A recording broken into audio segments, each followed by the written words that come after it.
2023 का साल था।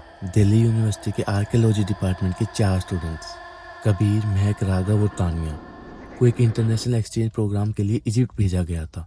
वो सब लेक्चर के पास एक पुरानी साइट पे गए थे जहां उन्होंने एक हिडन टॉप मिलने की न्यूज़ मिली थी।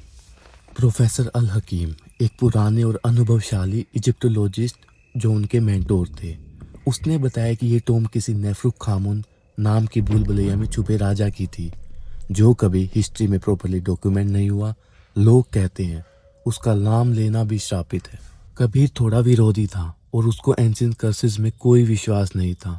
उसने मजाक में कहा, अगर मम्मी मिल भी गई तो क्या होगा, 3000 साल पुरानी मम्मी आके मुझे खा लेगी क्या। प्रोफेसर अल हकीम ने एक ठंडी सांस भरी। ये जो तुम हंसी मजाक समझ रहे हो ना, इसका श्राप तुम्हारे पूरे जीवन को बर्बाद कर सकता है। राघव ने हाँ में हाँ मिलाई, लेकिन तान्या और मैक थोड़ी नर्वस हो गई थी। खुदाई के छठे दिन कबीर को एक अजीब सी रेत में दबी हुई स्टोन स्लैब मिली। उस पे कुछ लिखा था, he who disturbs the internal sleep shall awaken the hunger of the dead, जिसका मतलब था जो शाश्वत निद्रा को भंग करेगा वह मृतकों की भूख को जगा देगा। कबीर ने उस पत्थर को हिलाया और उसके नीचे एक सीक्रेट स्टेयरकेस थी, बिल्कुल अंधेरों में छुपी हुई। सांस रोक देने वाली ठंड थी नीचे। वो सब टोज लेके नीचे उतर गए। नीचे एक मैजेस्टिक टॉम्ब थी, गोल्ड, लेपिस लजूरी से और कार्विंग से भरी हुई। बीच में रखा था एक बड़ा सा पत्थर का ताबूत जिसमें लिखा था नेफ्रुक खामून द डिवोरियर ऑफ सोल्स, जिसका मतलब था आत्माओं को निगलने वाला। महक ने कहा, हम लोग प्रोफेसर को बुलाएं, लेकिन कबीर हमेशा की तरह इम्पल्सिव बोला, एक बार अंदर देख लेते हैं और अगर मम्मी मिल गई तो हेडलाइन बन जाएगी। उसने ताबूत का ढक्कन उठाया और अंदर थी एक बिल्कुल प्रिजर्व्ड मम्मी, लेकिन उसकी आंखें बंद नहीं थी। उसी रात कैंप में राघव से सबसे पहले बदला। उसने चिल्ला के उठने की कोशिश की, लेकिन कोई आवाज नहीं निकली। उसके टेंट से एक ठंडी हवा निकली और सुबह तक उसकी बॉडी बिल्कुल सूखी हुई मिली, जैसे उसका खून, उसकी रूह सब कुछ चूस लिया हो। प्रोफेसर अल हकीम ने देखा और बोला, तुम लोगों ने उसकी नींद तोड़ दी। अब उसकी भूख जग चुकी है। नेफ्रुक खामून सिर्फ एक मम्मी नहीं, वो एक भूखी आत्मा है जो रूह को निगलती है।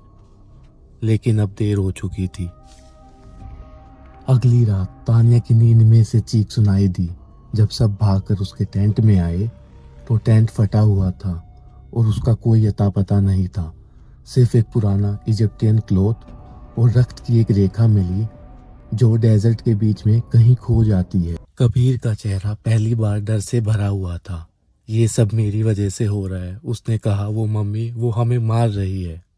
महक ने कहा, हमें उस टॉम्ब को सील करना होगा, वरना ये भूखी आत्मा हर किसी को मार डालेगी। प्रोफेसर अल हकीम ने उन्हें बताया कि नेफ्रुक खामून कोई आम राजा नहीं था। वो एक शैडो प्रीस्ट था जो लोगों की रूह की बलि चढ़ाता था।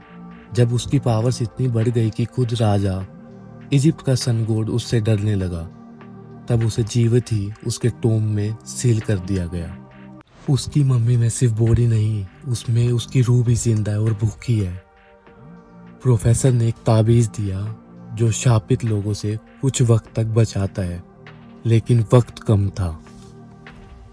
कबीर, महक और प्रोफेसर टॉम्ब के पास आ गए ताकि मम्मी को वापस सील किया जा सके, लेकिन मम्मी जग चुकी थी।